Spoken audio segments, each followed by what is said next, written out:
This is the Final Round Podcast, coming to you live from the FingerLakes1.com studios in downtown Seneca Falls, New York.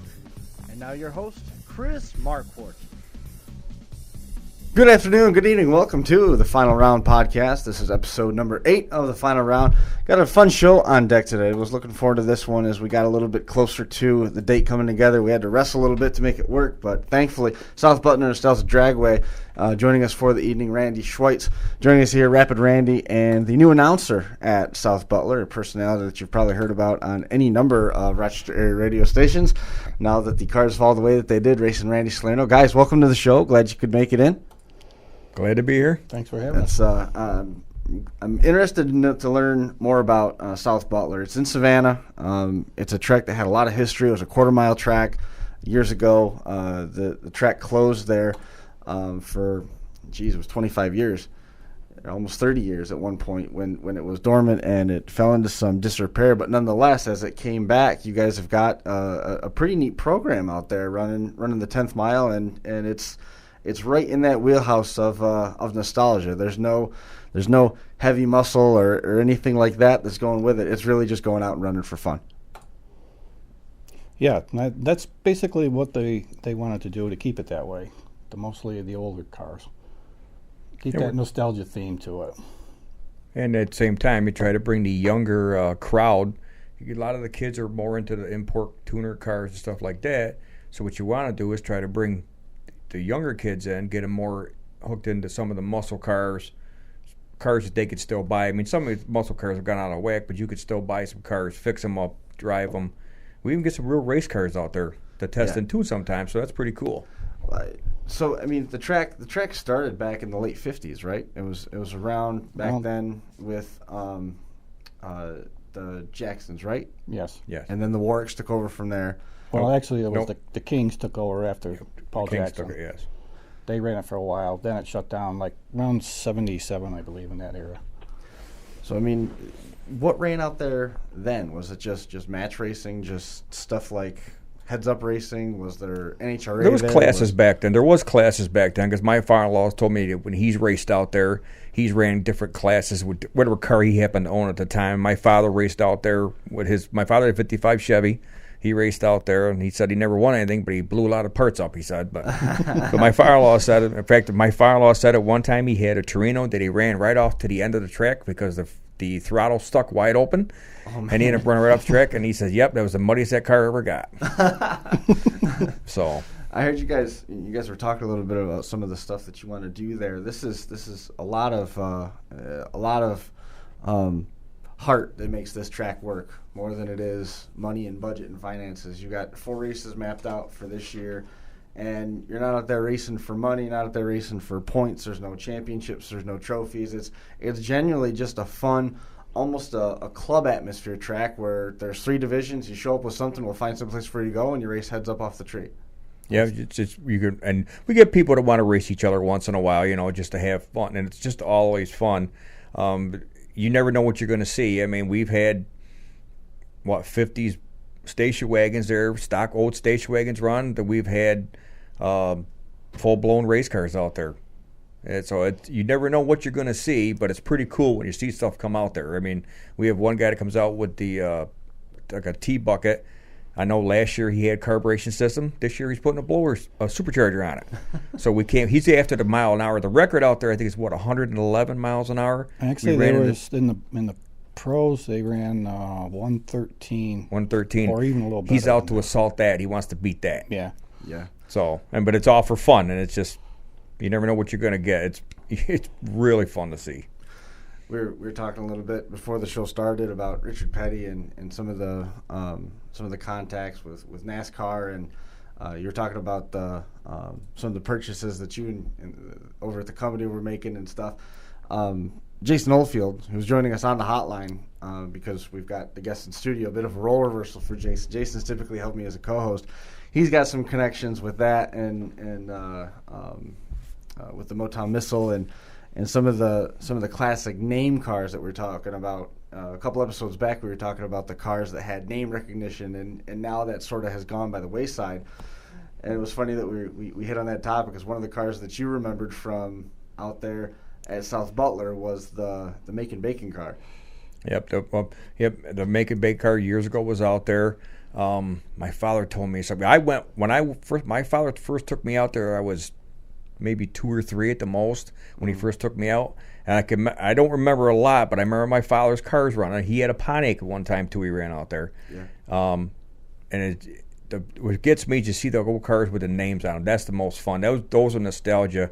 You can find some of them old race cars to bring some of them back. If somebody somewhere around this area, whether it's Wayne County, Ontario County, Center County, Monroe County, there's got to be some of them old cars somewhere. Right. And I would love to see them come out. We'd love to get Dan Fletcher to come out, big hometown hero, national champion guy. Let's bring him out. We'd love to have him come out sometime.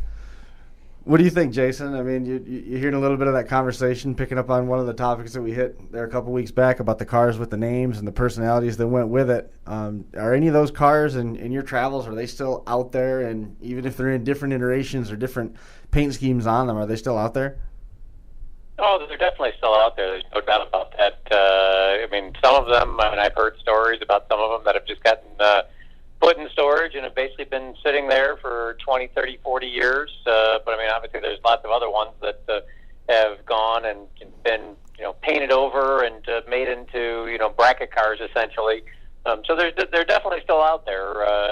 It wasn't too long ago, and I'd have to go back and kind of scroll through my internet photos that I have on my phone. But, I just happened to be driving back from the southern tier or someplace, and all of a sudden I look off on the wayside next to a tree is an old Anglia sitting out there, old Anglia drag car, just sitting out in the middle of the field. And I was half tempted to stop in the middle of the day and knock on the guy's door and say, "Hey, can you tell me a little bit about this car?" It had clearly been sitting there for 20 years, and it might be one of those cars that ran at South Butler, one of these, in the past, back in the 50s, 60s, 70s, So in terms of what you guys see out there, do you see many of the Anglias anymore? What's the main class, the most populated class that you guys see at South Butler? I think the most is just the street cars that come off the street. Yeah. The stock class. But yeah, there are a couple. There is an Anglia out there, and actually there was a couple of them there last year. There was a couple of them last year, and you're always waiting to see because they're not some of the most well-handling cars when they take off. And that's for sure. But it is fun to watch them. I tell you, when they tend to get out of shape, and you're saying, "Please get out of it! Please get out of it!" There's an altered T that comes out every year. When was the last time that South Butler ran regularly? I wish Phil Harnden. So I drive Phil Harnden's super gas, super rod car, and Phil actually grew up in Wolcott, and would tell me stories about going down to South Butler as a kid. And but when was the last time that South Butler actually ran a regular show or a regular program? It would have been 77, right? Right. 77 was the last year they actually ran a full schedule, and since then, and then it went dormant, except for a few times through the years, the Iron Horsemen would have their motorcycle drags out there. There might be some clubs that maybe went out there once in a while, I guess mainly until we came along, really, and started a few years ago, and that guys, Mark and them guys, brought that back. What happened to get the track back on its feet in 2003 when the lights came back on for the first time in decades in 2003? How did that come to pass? Well, that Ron Warwick owned that farm, and he's the one that put that back together to get it back going again. So he got it back going just as a club level type thing, and the track had been sitting dormant with any upkeep on it at all. How much, what was the endeavor to get that back to a point where you could run even 10th mile there? I wasn't there for that first time, but I know I heard about it, and it was a lot of work. It's a lot of track prep to get it. Yeah, back. the track had probably never really had anything done to it. I couldn't tell you when it was last paved. It might have been when it was first done, when it was first built. Who knows for sure? So we're talking way back, potentially back to the 50s.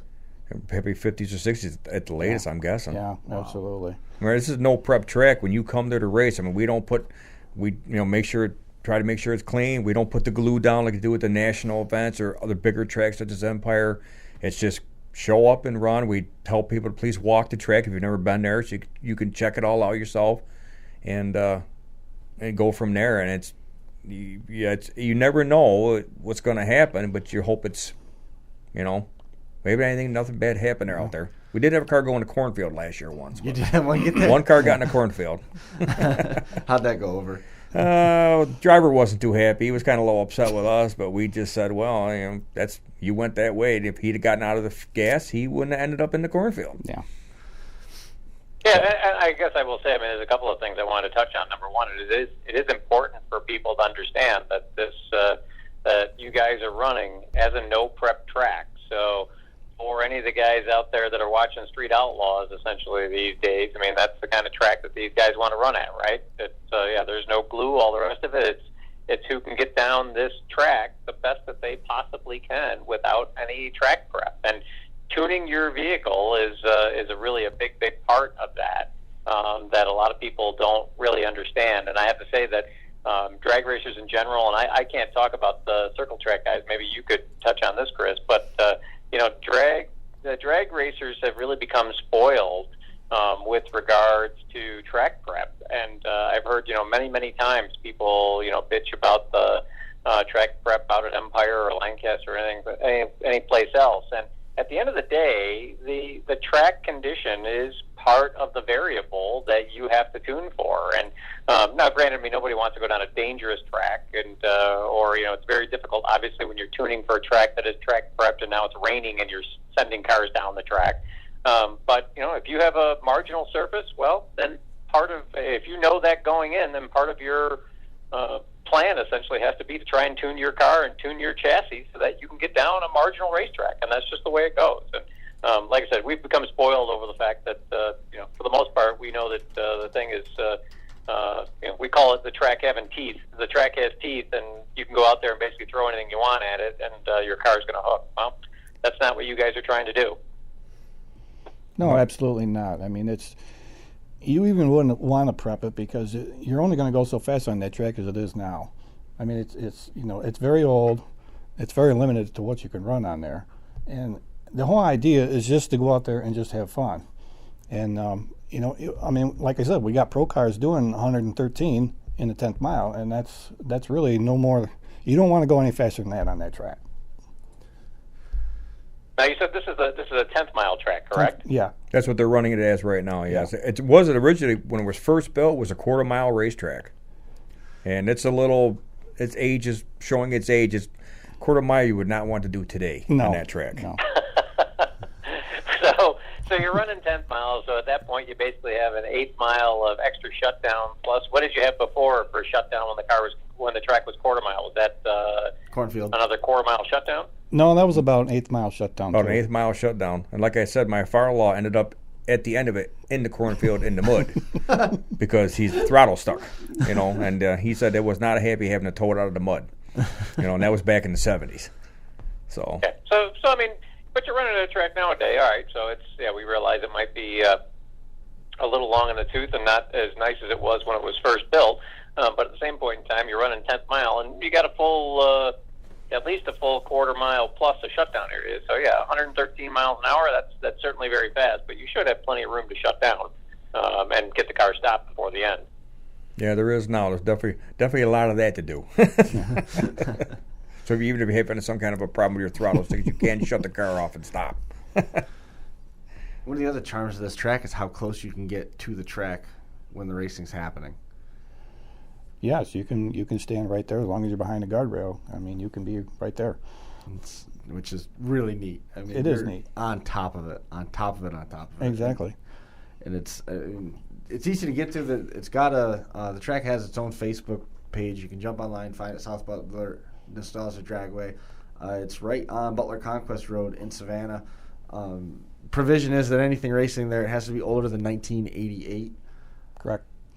We've had some people wish it was maybe closer to 90, have it said something, but... like some of these guys that have these Firebirds and some of the new Camaros and new Mustangs, they can't race them there. No, they cannot. No, they cannot. They can't even put them... we don't even run them on the show car thing. We have a show car show that goes along with it. They don't even bring them in there either. Yeah, no. It's basically anything from their back. They want to keep the nostalgia... theme. That's all they want. And besides that, there's not enough room there to really have that many cars. I mean, if you get 100 cars in the pits or a little more, I think we had 110 last year. And the one time the year before, they had 132 cars, and they had no place to park any more race cars. There's no more room. There's no more room. No. Yeah. Just stacking them on top of each other. Yeah. We actually had people who had to unload their cars across the road. Yes. So they could drive the cars into the race. I mean, it just was that busy. I mean, that's what we want. We wish we had more.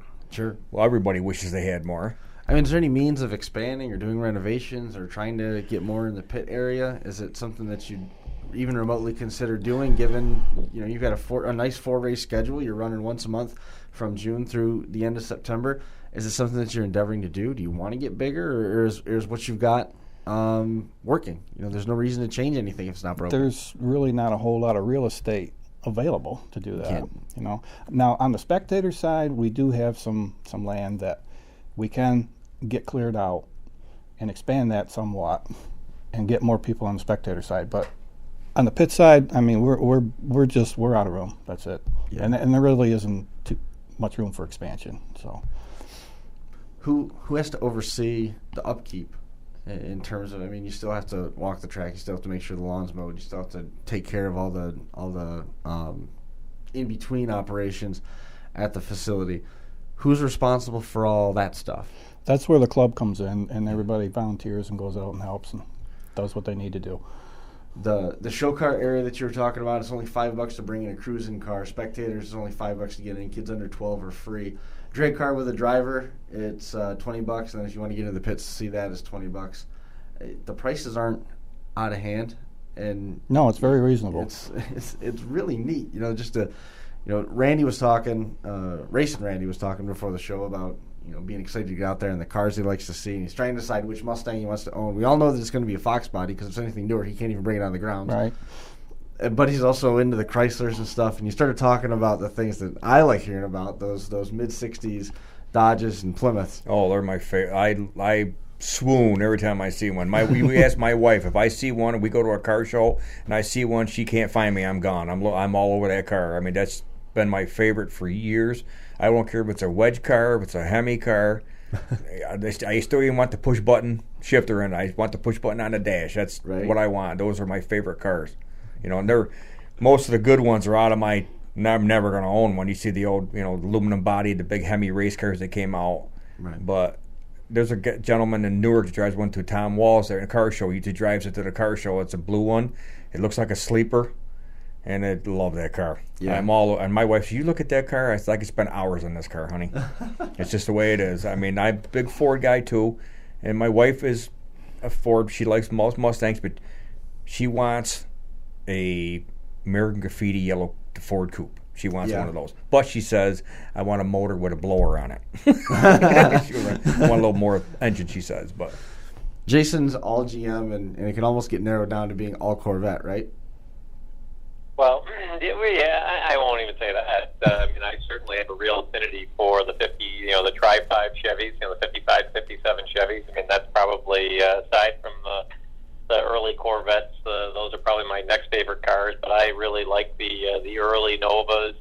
But from there, you got to remember that my uncle, racing the Motown Missile. Prior to that, had a '68 Hemi Dart that he ran in Superstock. Prior to that was running a 66 Comet with a Camera engine in it. And so, I mean, I have a real appreciation for a lot of those cars. And, it's funny because while my uncle was running the Motown Missile, my dad running the Corvette was getting a lot of the old parts from Mopar that, those guys just couldn't use anymore. They were outdated. They weren't, the best performing parts out there, whatever it was. And my dad was getting a lot of those. So, I mean, I kind of, at one point in time, the Corvette really was a Frankenstein, if you will. I mean, it had Chrysler ignition boxes on it, still has a Dana 60 in it.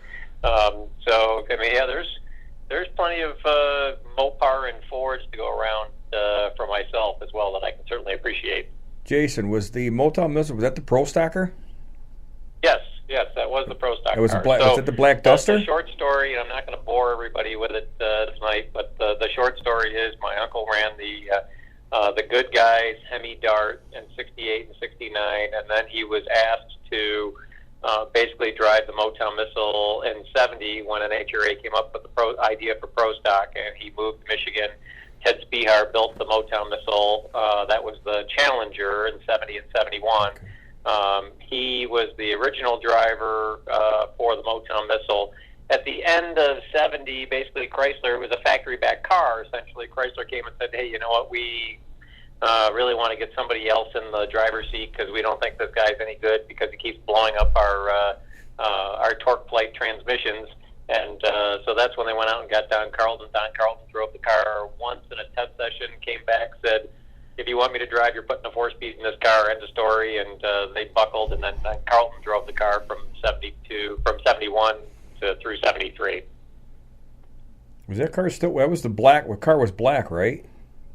Yeah, the cars were always black. Depends on the year as far as what the lettering looked like. In 71, I believe it had a kind of a big, fat yellow stripe down the side. Yeah, that's what I remember. Kind of cool. 70 was kind of cool because 70 had a silver leaf on the side that I really liked. And then 72 is when they came out with the CUDA, and then 73 was the Demon. I remember those cars. Yeah, always black. I remember them cars. I can remember looking at Hot Rod magazine right now, looking right at them.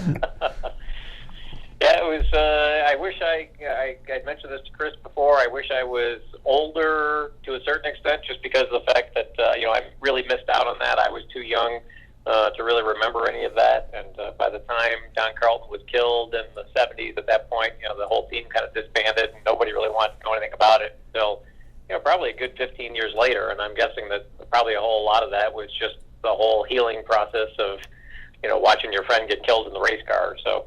But yeah, I wish I would have been around a little longer to witness some of that firsthand. And, not only the pro stocks, but the funny cars too. I mean, you can't, in my opinion, funny cars from the mid '60s to late '70s just can't be beat. I wish they had more, I guess, places to run.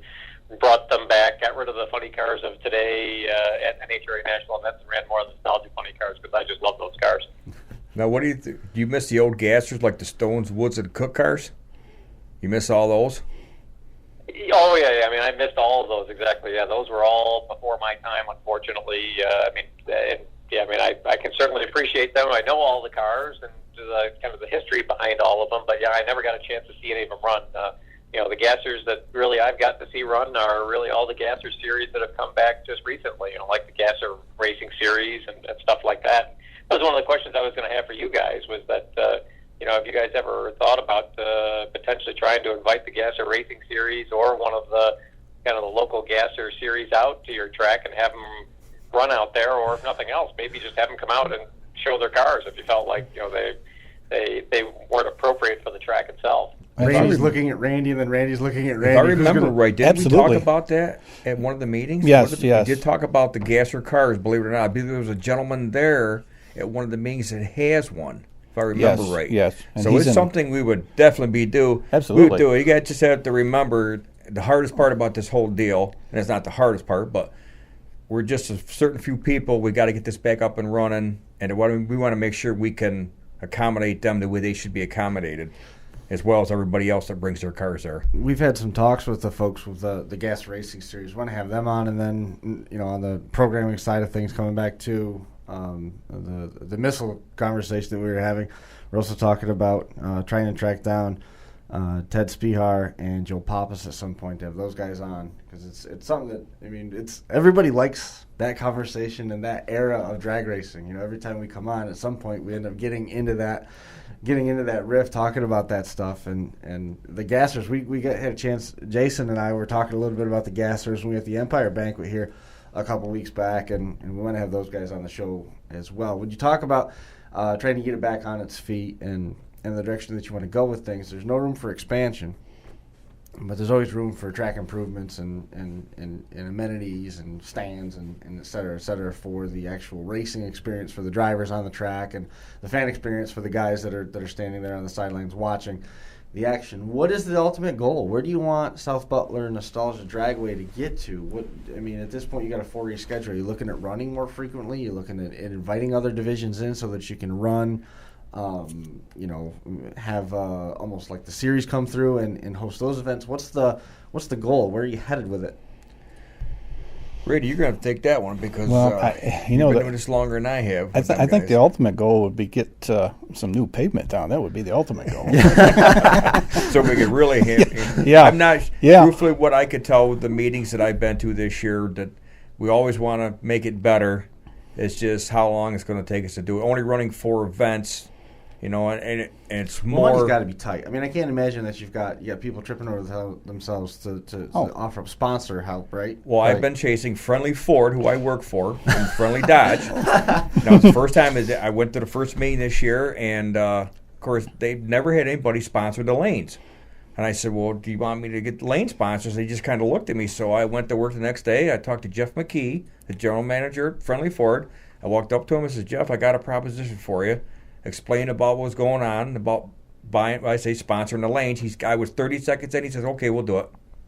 So I sold Friendly Dodge and Friendly Ford is going to sponsor the lanes at South Butler this year, which is awesome.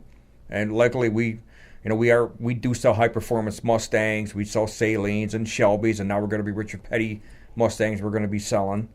And, they were all for it. He said, and I gave him a price. They were more than happy with the price. And, hey, here we go. And we're always looking for sponsorship. Anybody wants to kick in. We're chasing some sponsors. I mean, anything we can get. And we're not looking for a ton of money. Just anybody who wants to help out. We'll be more than glad to help you, and we're going to try to put banners up and make sure people know that thank you for helping us out. I mean, for sure, keep us posted on that. I'll be happy to share any of that information to the fans so that they know where to go and to support your schedule this year. The track opens officially on June the 25th. Have you got any test and tune sessions or meet and greets planned or show and shines before that, or first day is going to be the 25th of June, no questions asked? That will be the first race. And probably anything before that would be just trying to get the track ready. Right. Yeah. When the weather lets us. And everybody's welcome to come to that if they feel like bringing the string trimmer or carrying around a garbage can to pick Absolutely. We do need more volunteers. Anybody who wants to get in the club, I mean, we have our meetings at Tom Walls in New York on the first Sunday of every month. We will be having one on the 5th. Right, this Sunday. So everybody is invited to come, and if you want to join, you can, and we could sure use the help. I talked to one of the gentlemen that works with me. His mother and father and they always come out every time, and I got talking to him about what was going on. So he goes home and tells his dad's going to give us a check to help us out. Awesome. Miguel Rowan wants to know why you haven't done a shout-out for Justin yet. Which Justin? There's 2 Justins I work with. Do them both. Cover the bases just to be safe. Okay, Justin the service writer, Justin the tech. Check it out. It's Racin Randy saying hi. Hi guys, how you doing? Glad I'm talking to you. Hey, I'm just gonna let you know. Come see Miguel down at Friendly Ford Parts Department. He'll help you out. Remember, we sell lots of accessories too. Come on down and see us. And if you got a Ford, we can get you Ford Performance Racing parts. Come and see us. If you have a Corvette, they can get you Ford Performance parts. We'll get you anything you want.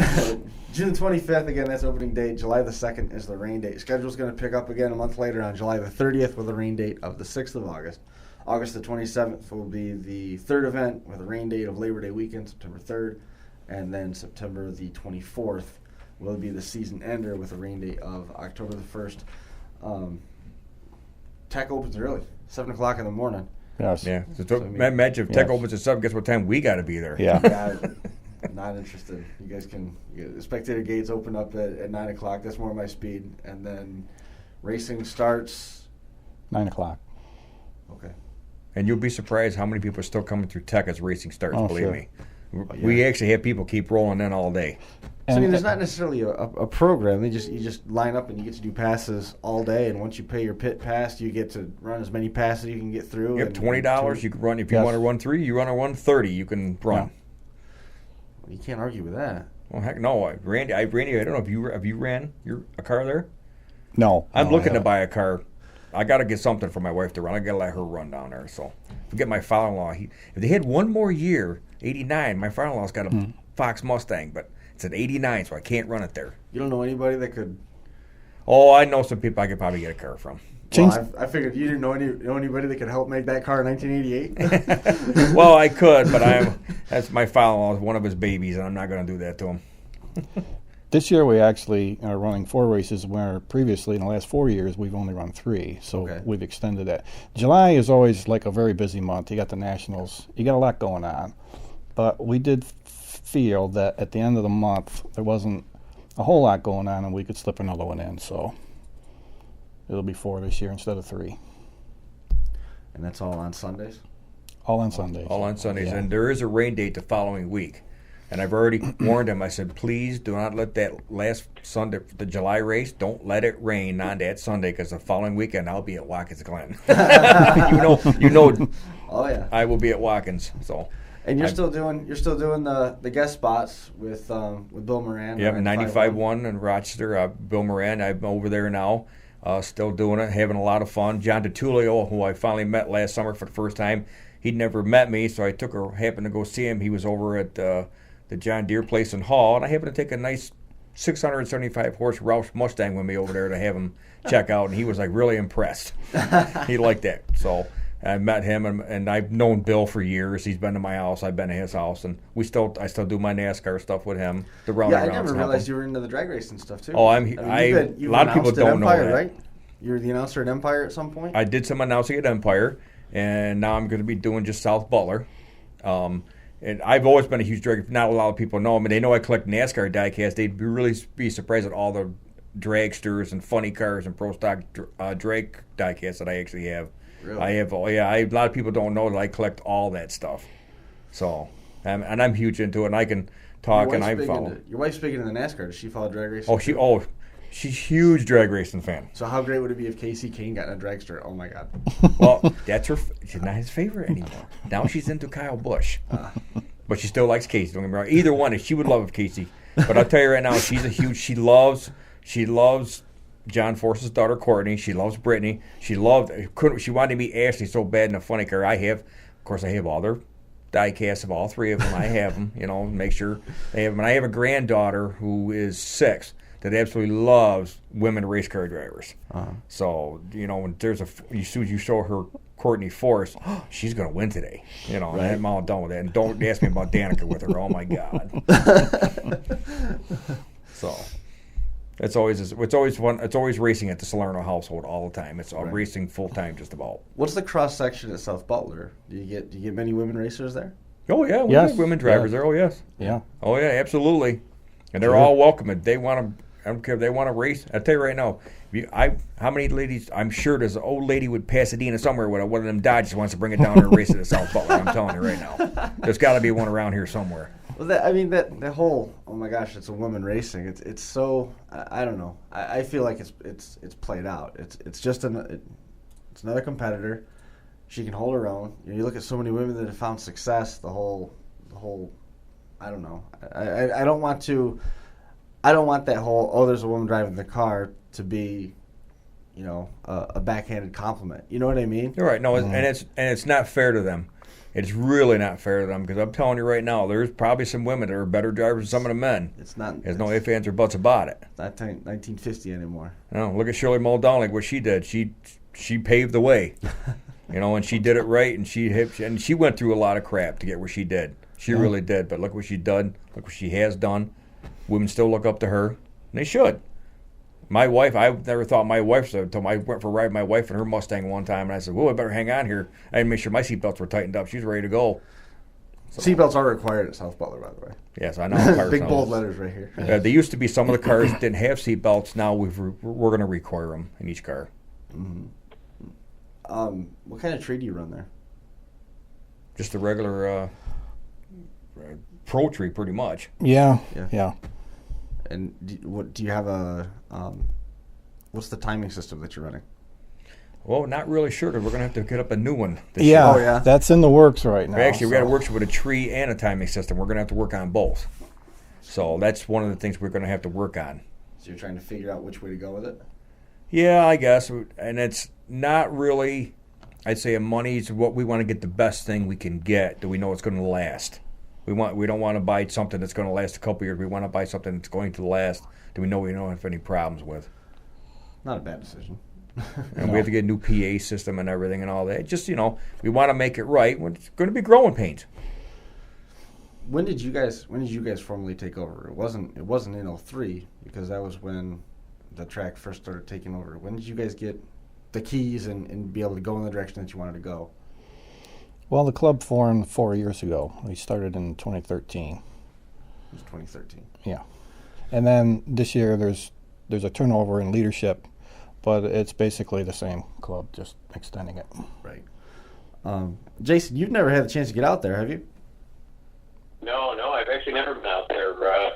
I had Phil Harnden take me out there basically for a drive-by one day. We went out kind of that way. I think we were actually going out to see the dirt track races or something. It's like, let me show you South Butler. So they drove me by there, but that's as close as I've gotten. I have not had a chance to go out there. And I have to say this is the type of track that really kind of pulls at my heartstrings, if you will, just because of the fact that it is an old-school track. And I'm assuming that you guys still have the grass between the lanes, right?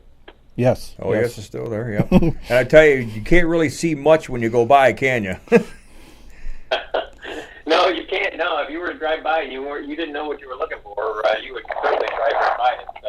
But yeah, I definitely would like to get out there, and definitely would like to try and get out there with. It would be fun. I don't know how realistic it is, but it would be fun, if nothing else, to take the Corvette out there and do a burnout. Sure. Do a launch at least from the line, if nothing else. That would definitely be fun to do.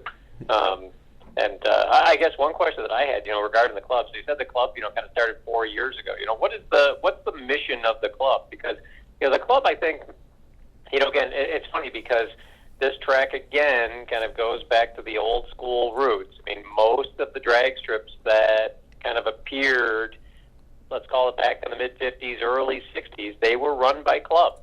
And this is an issue overall, in my opinion, with I guess how drag racers perceive the tracks that they go to as well, just because that in so many situations that club mentality still exists. But you still have Cicero that is basically run by a club, right? So now you have your club that was created 4 years ago. Was it specifically to get South Butler back up and running again? Is that what the whole purpose of the club was? Yes. Yes. Exactly. Exactly. So and that was really just born out of, let's call it the love of the past, racing at South Butler, and wanting to bring that back to its glory days. Is that where that came from? Yeah, this track has so much history, and it's going to come up on a 60-year anniversary next year, and we didn't want to see the thing die. I mean, so many times, like I said before, you're reading Hot Rod, this old track, and it shut down, or it turned into a shopping mall or something, and this track has been there so long, and we don't want to see it die. We just want to keep it going. So 2018 is going to be the 60th anniversary year? Yeah. So it's going to be next year. Yeah. Gotcha. And remember, and the best thing about it, and Randy will tell you the same thing, it's all just to have fun. It is. It's just for you to come out and you can race your car and have some fun. Did you used to drag race? No. You never did? Just No. Did you go there as a kid and watch? I did. I didn't go a lot, but I know a lot of the guys that ran there back in the day. My dad had a body shop over in Lyons, New York. Mm-hmm. And a lot of the guys, those gearheads, they would hang around the shop. and actually there was a steel storage building out behind my father's shop, and a couple guys actually kept their cars in there.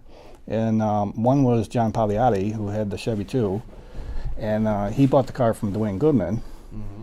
And ran it out there. And when I was a kid, I just used to go out there, and they were working on these things all the time. And old steel building, and they'd fire them up with open headers, and just echo in there. And it was just so cool, And everybody hung around, and once in a while I'd get out there, get the race, or to see the races. But I didn't get to go that much because it was a distance to go. So your connection to this track is purely just through. It sounds like almost your connection to this track is through the body shop. That's where it all started, yeah. That's cool. So you're keeping some of that memory alive too with this. There. Yeah. I know a lot of the guys that used to race out there. Just when I was just a kid when they were racing. Any of those guys still come out? Yeah, there are. Yeah. Yeah. Who?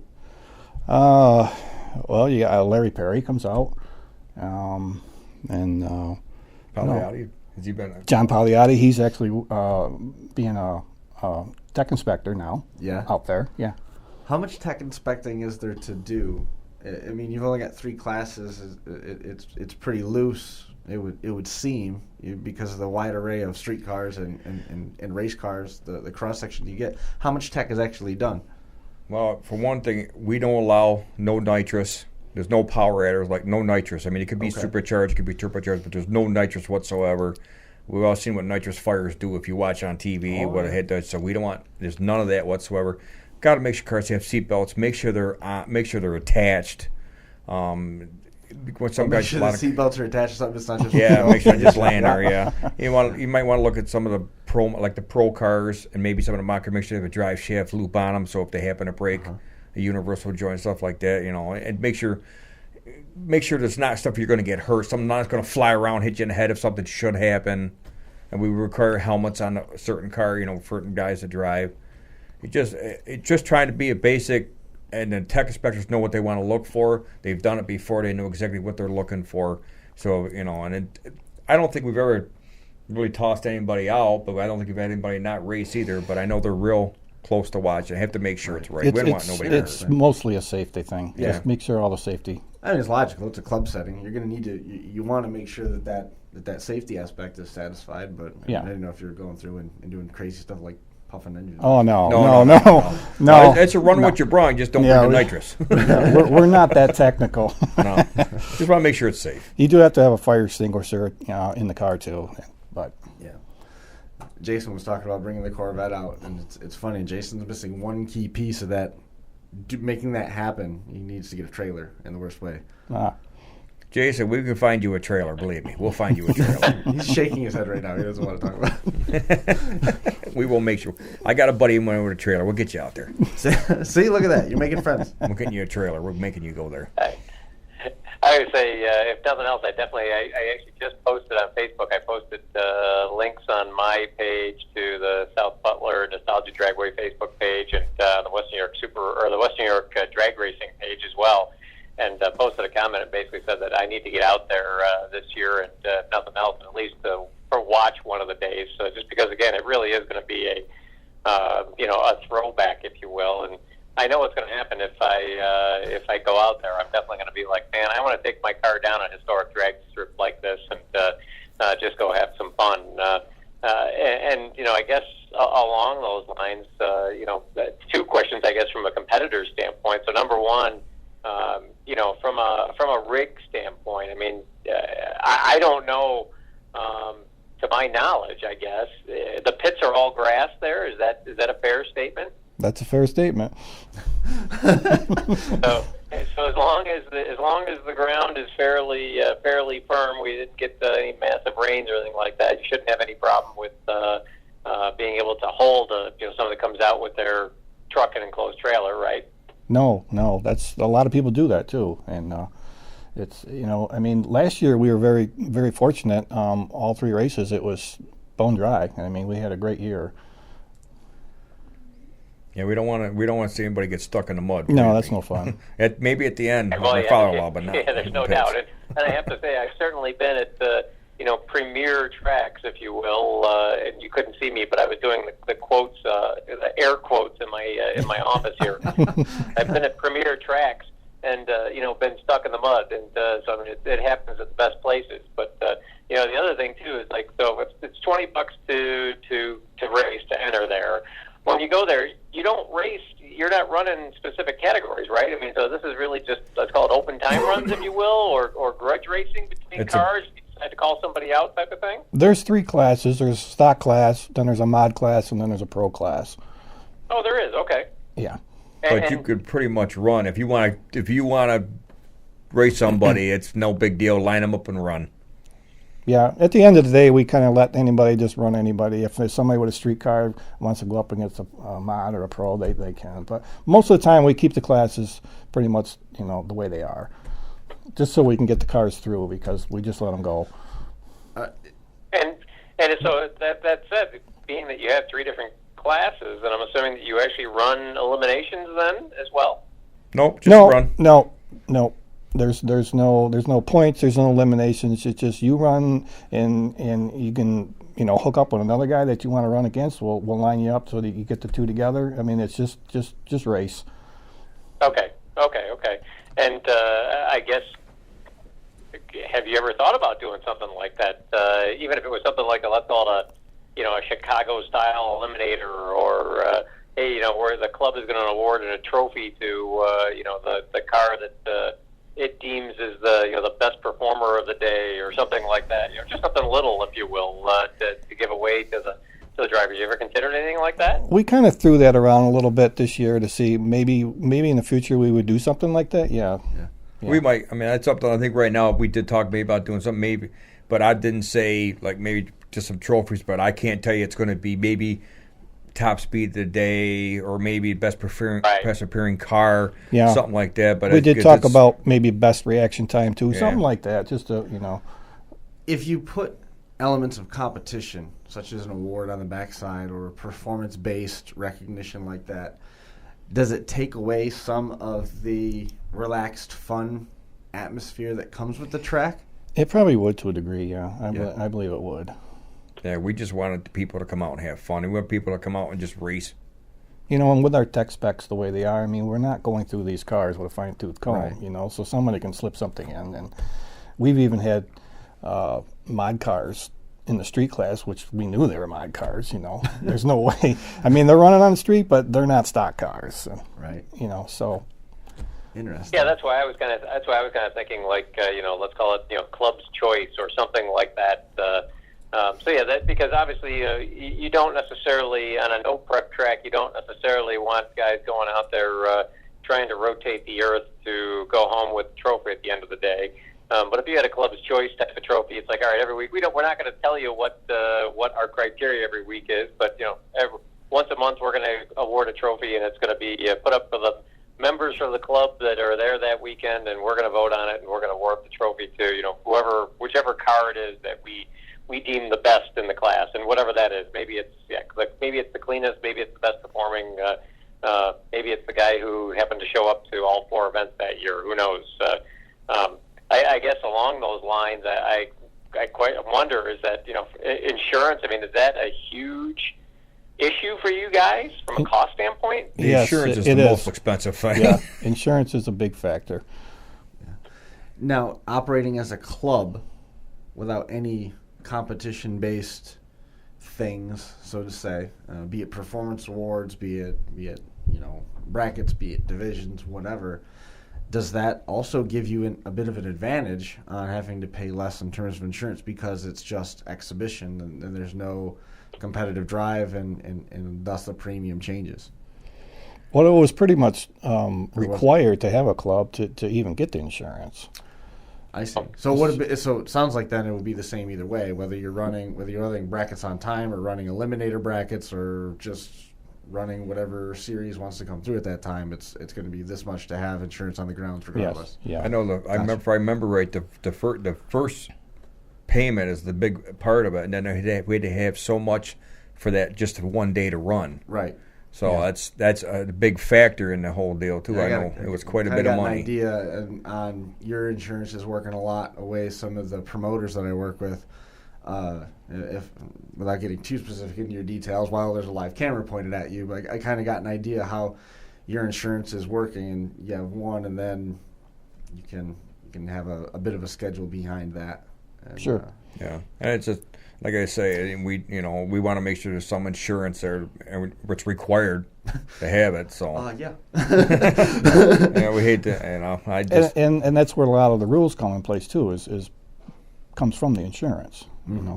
Yeah, they were very specific. I remember what they had said we had to have. Yeah. What's the age cutoff to drive? I think we've never even had one. No, we haven't. Truthfully, I don't think we've ever had one. We probably should put, because how do you do it? Because some kids are at the age of 14 or 6 foot. I mean, how do you tell? Unless we want to go. We've never ever asked if we had a regular license or anything like that. We've never done that. Maybe something we should do. Yeah, I don't think it has been an issue. But I've never seen anybody younger that I would say I wouldn't let them drive that car. No. What's it entail to become a member of the club? Not just to come and compete, but to be a member of the club, that they can be an active participant in the group in terms of preserving the nostalgia of the track year round?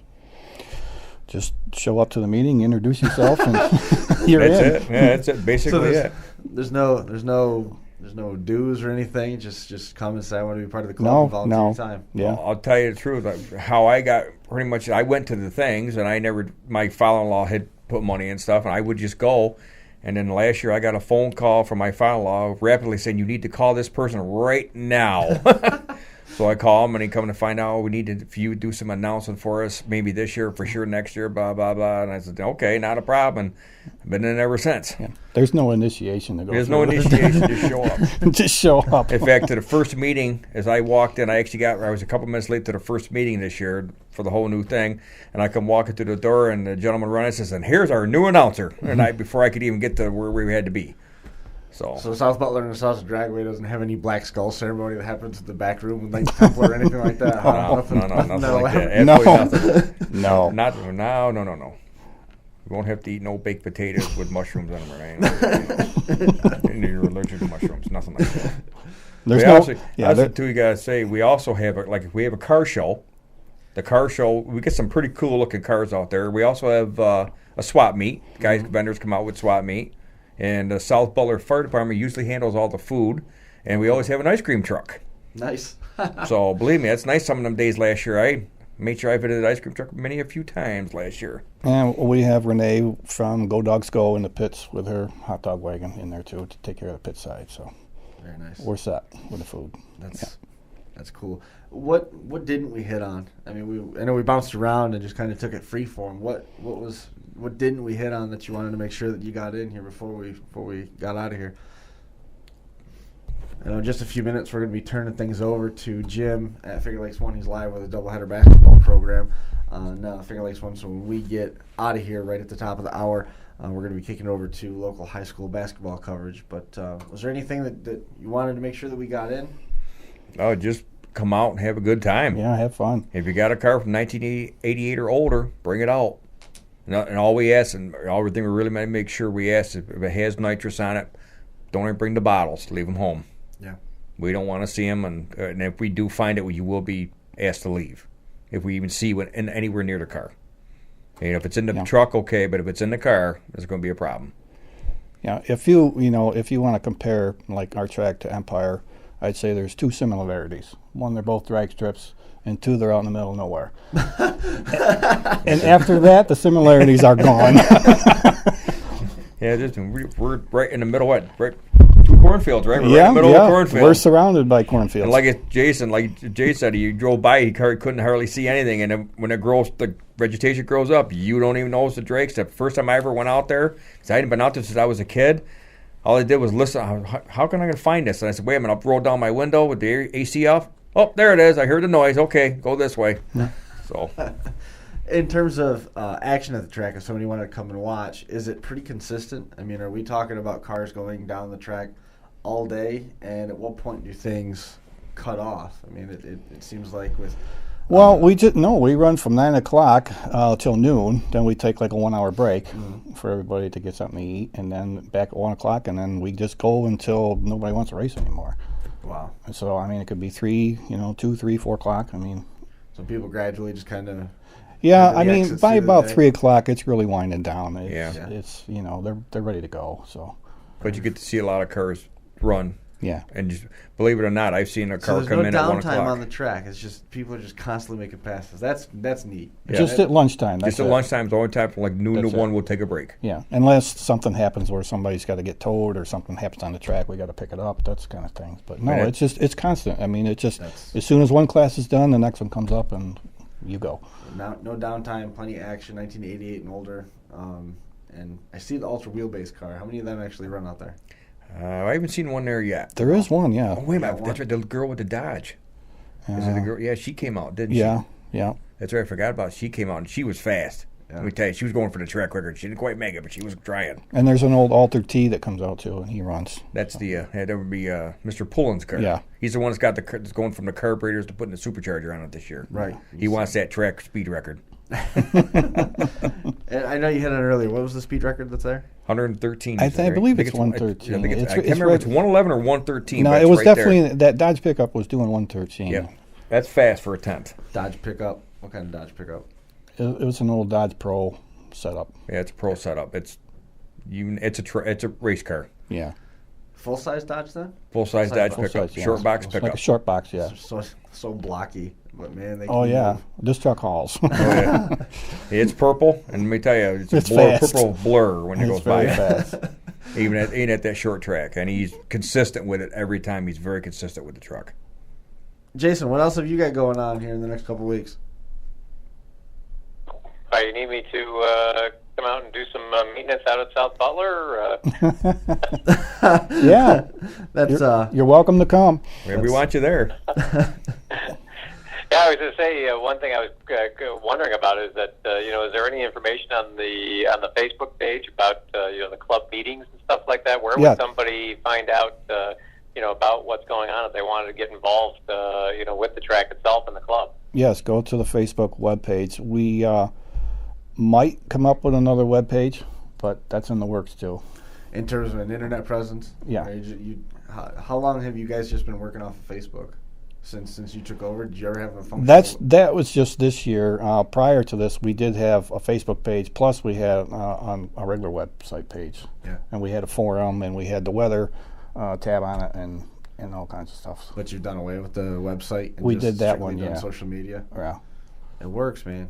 I mean, you can hit a lot of people in a hurry with social Oh, media. absolutely. Yeah.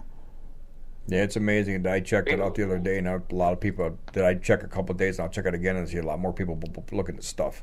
Yeah. So, Jason, you're saying? We kind of dropped. Well, I was just going to say we kind of dropped the ball a little bit because we should have, had the Final Round podcast link for the video on the South Butler Facebook page, and so I actually just went and threw that link over there. I think it needs to probably be. It might need to be approved or something. I'm not really 100% sure, but.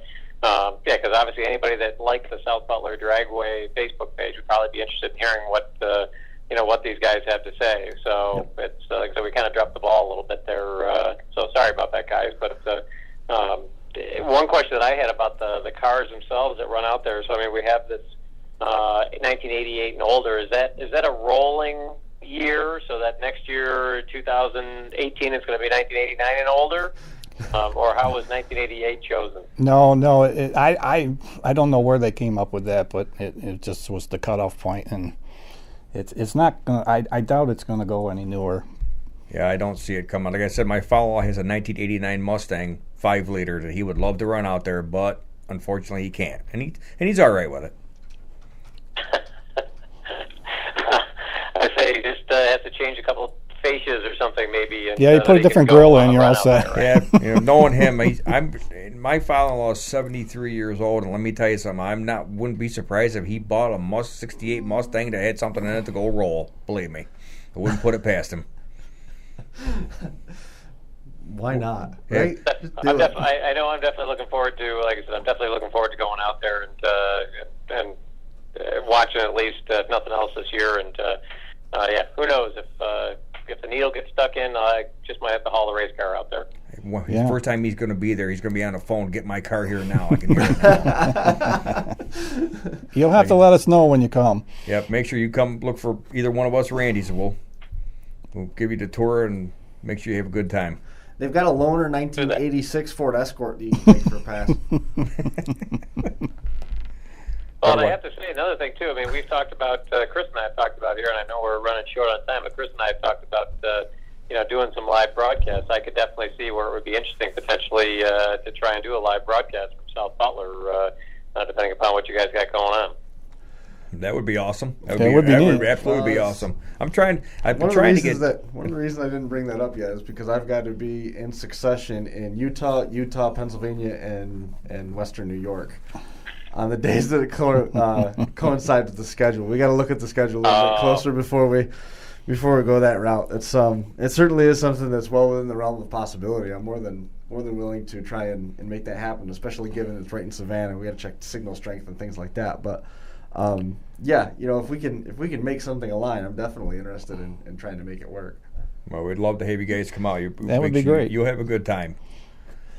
So, And I will tell you, the average age so of cool. the average age of the person out there is about 50. I would say, Randy, wouldn't you say? Yeah. About 50, and then every time you talk to one of the old timers, I was here in '63 with a 409 Chevy Impala, and it's fun to talk to them guys. It's fun to talk to the older people because they will tell you stories that make you laugh. You can That's spend awesome. an hour just over on the spectator side going through all the old cars that everybody cruises in and lines them up. It's fun. It's like a car show. That's awesome. Well, I am glad that you guys came in. Jason, I'm glad you could come and hang out with us at least by phone. It's always good to have that perspective. South Butler Nostalgia Dragway, who we were talking about tonight, it is on Butler Conquest Road in Savannah, New York. You can find them on Facebook, South Butler Nostalgia Dragway, right on there. Oh, we got... thought we had a question coming in. Schedule for them, vehicles 1988 and older. There's 3 divisions. There's street, mod, and pro division. June the 25th with a rain date of July 2nd. July the 30th with a rain date of the 6th of August. August the 27th with a rain date of September 3rd. September 24th and a rain date of October 1st. Drag Tech opens at 7. Racing starts at 9. They race till noon. Take an hour break for lunch, and then generally the shows roll until 3. All the dates on Saturdays. There's a swap meet, show and shine cars. It's only $5 to enter those. Spectator admissions $5 for adults. Kids under 12 are free. Drag car registration is only $20. Pit passes, it's $20. There's food vendors in the infield, and it's as many passes as you can possibly get in on the pro tree. It's awesome, guys. I appreciate you coming on. Wish you the best this season. Please be sure to keep in touch. Let us know how things are progressing. Especially with that sponsor hunt. And for sure, Randy, have fun with that announcement thing. Well, I love doing it. I'm believe me. I did it when I did it at Empire. People loved it because I would throw jokes in and stuff. And there was one guy there was named Ian Bacon that had a Chevrolet Nova with a pink pig on the side of it, and he was my favorite car. I said, "You hear him when he did his burnout? It was a bacon cheeseburger. That's all you could smell." That is going to do it for us here at FingerLakes1.com studios. Coming up next is some local high school basketball coverage with Jim and the team out there in Waterloo. We appreciate everybody tuning in and hanging out with us for the evening. That is going to do it for this edition of the final round from FingerLakes1.com studios. We'll see you next time. This has been the Final Round Drag Racing Podcast, coming to you live from the FingerLakes1.com studios in downtown Seneca Falls, New York. We'll see you right back here again in 2 weeks. Thanks for watching.